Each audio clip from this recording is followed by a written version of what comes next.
Assalamualaikum warahmatullahi wabarakatuh. Halo everyone, kembali lagi di video channel saya. Jadi di video kali ini saya akan menjelaskan materi tentang Steady-Motion Oceanographical Example. Jadi di dalam bab ini sistem persamaan 1.24 dan 1.25 diterapkan untuk mempelajari arus tetap, yaitu do per do t sama dengan 0. Ketika fenomena linear tidak penting karena persamaan sekarang linear, dan jika kita mengambil gesekan dasar dalam bentuk linear 1.63, maka dimungkinkan untuk memperoleh solusi analitis di wilayah laut berbentuk sederhana.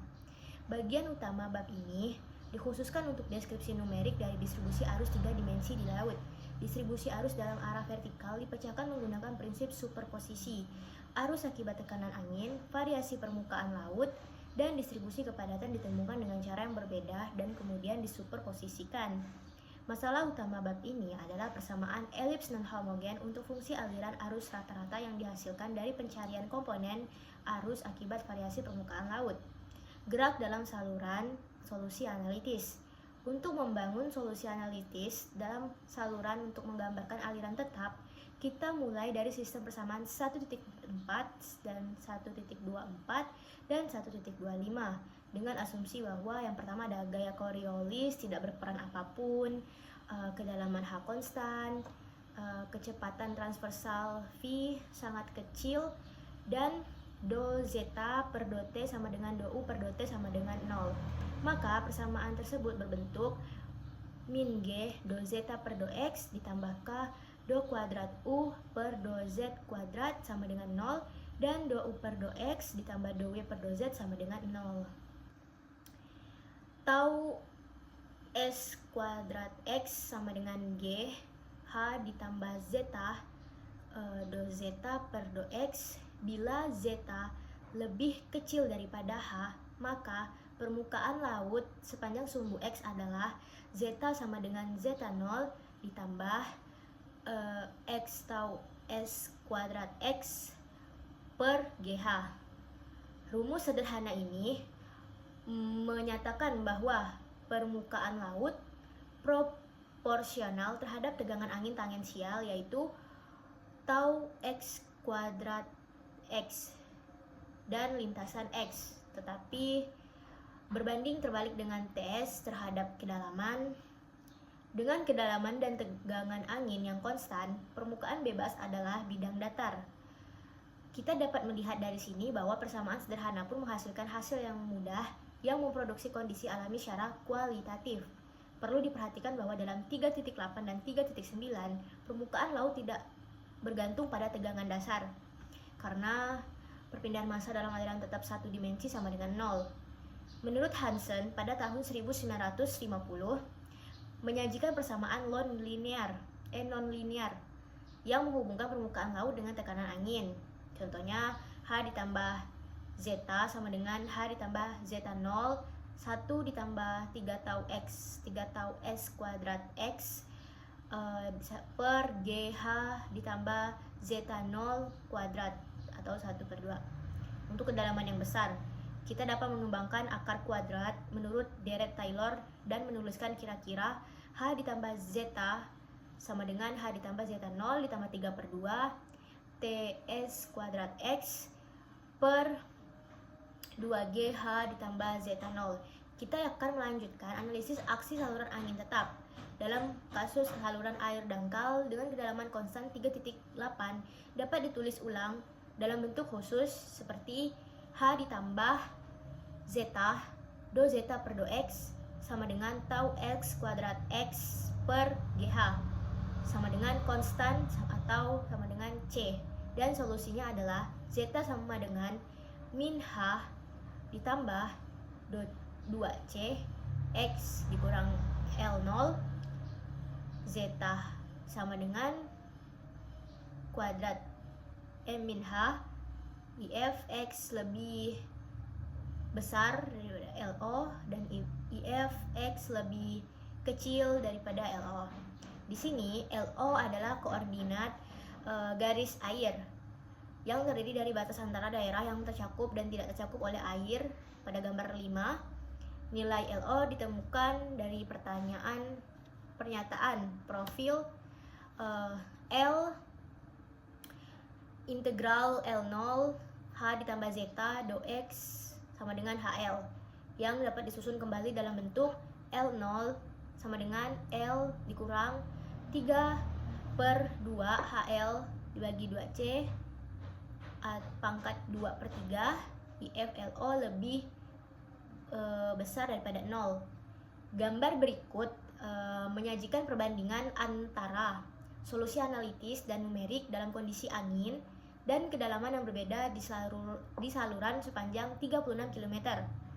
Perbedaannya seperti yang diplot dalam gambar dapat diartikan sebagai ukuran keakuratan metode numerik yang digunakan dalam perhitungan.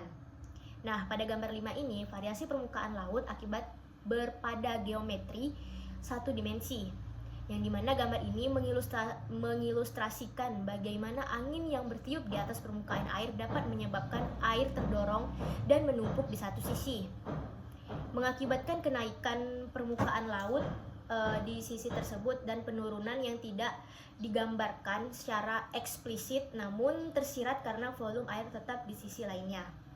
Nah, untuk gambar yang di samping ini adalah representasi visual dari loncatan hidraulik dalam saluran terbuka. Kurva menunjukkan perubahan ketinggian permukaan air sepanjang saluran dengan kenaikan tajam yang menandai terjadinya loncatan. Perbandingan antara solusi numerik dan analitik memberikan informasi tentang keakuratan pemodelan fenomena ini. Loncatan hidraulik adalah fenomena penting dalam hidrolika karena kemampuannya untuk mendisipasikan energi aliran. Pada gambar yang ke-6 ini, kemiringan permukaan laut yang terkena angin yang homogen dan konstan.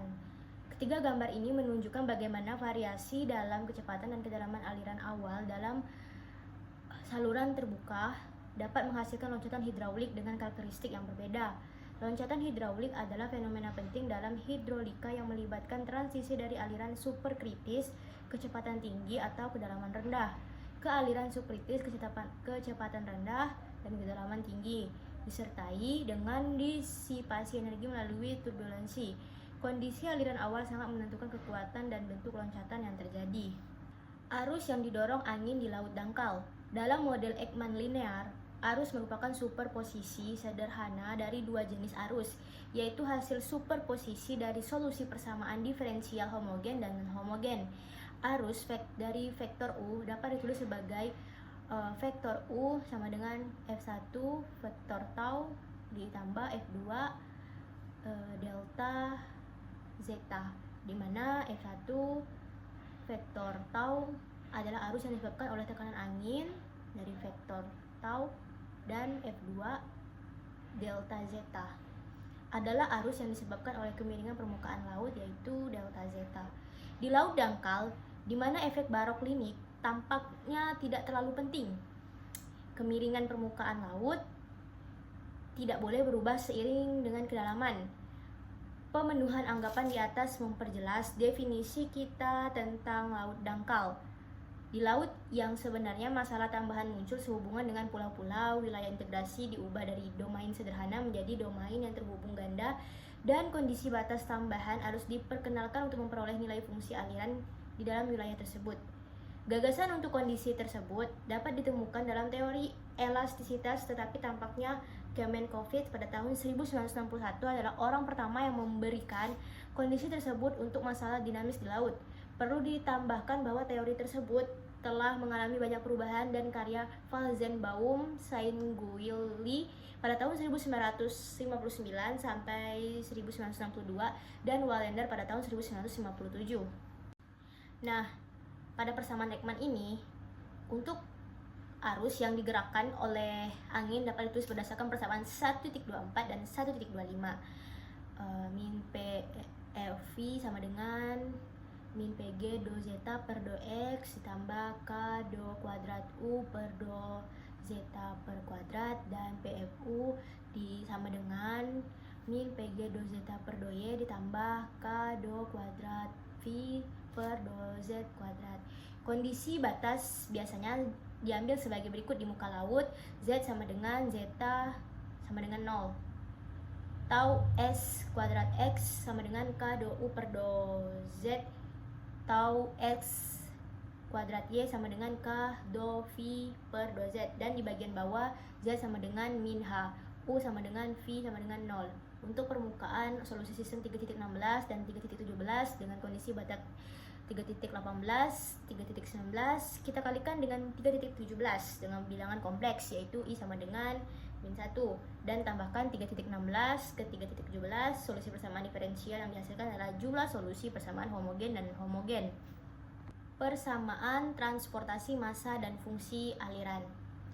Dengan mengintegrasikan persamaan 3.16 dan 3.17 pada kedalaman dari dasar Z sama dengan min H ke permukaan Z sama dengan zeta, kita menemukan min FMY sama dengan min PGH do zeta per do X ditambah tau X kuadrat X sama dengan R1MX Fmx sama dengan min PGH do Z per do Y ditambah tau X kuadrat Y min R1MY komponen tekanan bawah, yaitu PK do U per do Z, Z sama dengan min H, dan PK do V per do Z, Z sama dengan min H.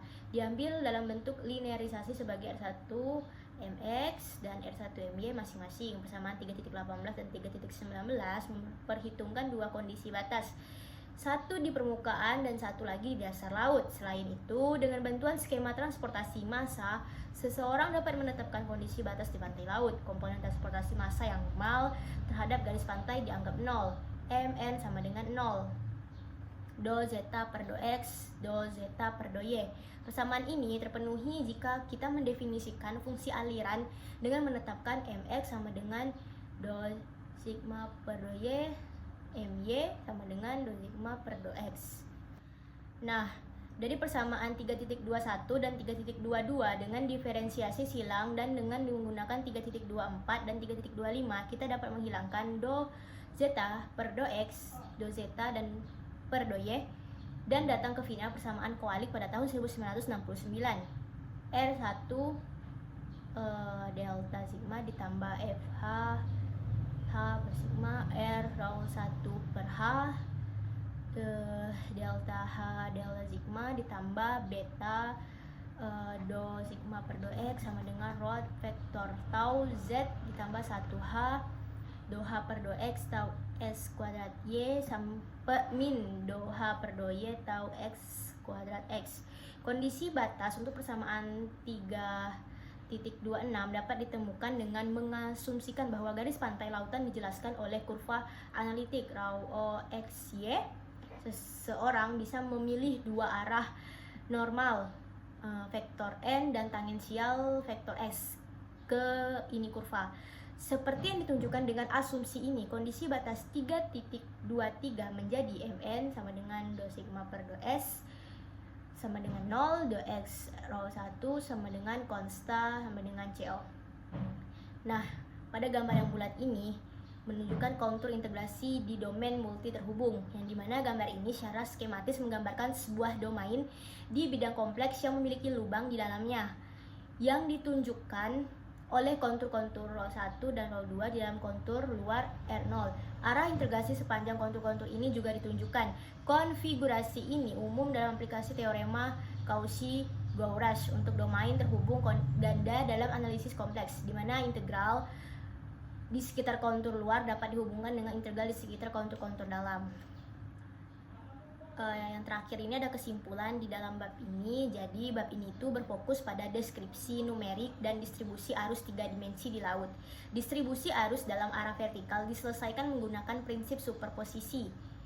Arus yang disebabkan oleh tekanan angin, variasi permukaan laut, dan distribusi kepadatan ditemukan dengan cara yang berbeda dan kemudian disuperposisikan. Masalah utama bab ini adalah persamaan elips non-homogen untuk fungsi aliran arus rata-rata yang merupakan hasil dari pencarian komponen arus karena variasi permukaan laut. Pola aliran barotropik rata-rata yang disajikan menunjukkan ketergantungan yang jelas pada interaksi antara tekanan angin dan kemiringan dasar. Interaksi komponen baroklinik, aliran dengan relief dasar memainkan peran utama dalam membangun sirkulasi ketika stratifikasi kepadatan terjadi. Baiklah, sekian materi yang bisa saya sampaikan. Kurang dan lebihnya saya mohon maaf. Sampai jumpa di video selanjutnya. Terima kasih.